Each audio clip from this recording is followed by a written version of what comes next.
Quelle est la position chrétienne sur les médiums? La Bible condamne sévèrement toute pratique de spiritisme, voyance, science, occulte. Lévitique 20, 27, Deutéronome 18, 10, 13. Les horoscopes, cartes de tarot, diseurs de bonne aventure, liseurs des lignes de la main, font également partie de cette catégorie. Ces pratiques sont basées sur la croyance en des dieux, des esprits ou des défunts qui peuvent nous conseiller et nous guider. Ces dieux ou esprits sont des démons. 2 Corinthiens 11, 14, 15. La Bible ne nous donne aucune raison de croire que nous pouvons contacter nos êtres chers décédés. S'ils étaient croyants, ils sont au ciel et profitent des délices du lieu le plus merveilleux qui dépasse notre imagination en communion avec un Dieu d'amour.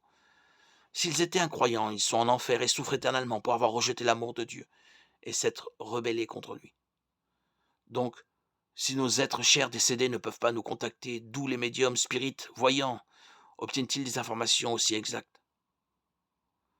Beaucoup de voyants se sont avérés être des charlatans, qui ont parfois trouvé une foule d'informations par des moyens tout à fait naturels, comme des annuaires téléphoniques ou des recherches sur Internet permettant d'obtenir des noms, adresses, dates de naissance, de mariage, membres de la famille. Il n'en est pas moins indéniable que certains médiums ont des connaissances qu'il leur aurait été impossible d'acquérir par des moyens naturels. Alors d'où obtiennent-ils ces informations? De Satan et de ses démons. Et ce n'est pas étonnant puisque Satan lui-même se déguise en ange de lumière.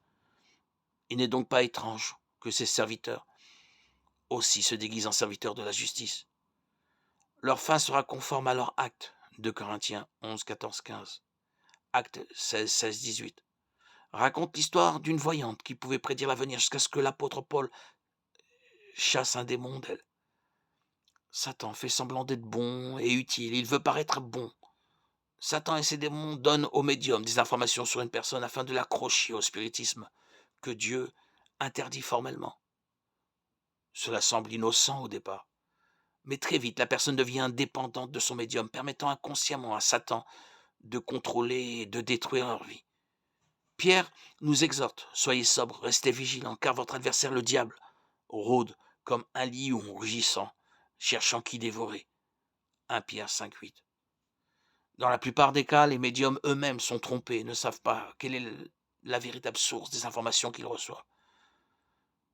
Quoi qu'il en soit, rien de ce qui touche au spiritisme, à la sorcellerie, à l'astrologie, n'est un moyen par lequel Dieu veut que nous obtenions des informations. Comment Dieu veut-il que nous discernions sa volonté pour notre vie? Le plan de Dieu est simple, mais puissant et efficace.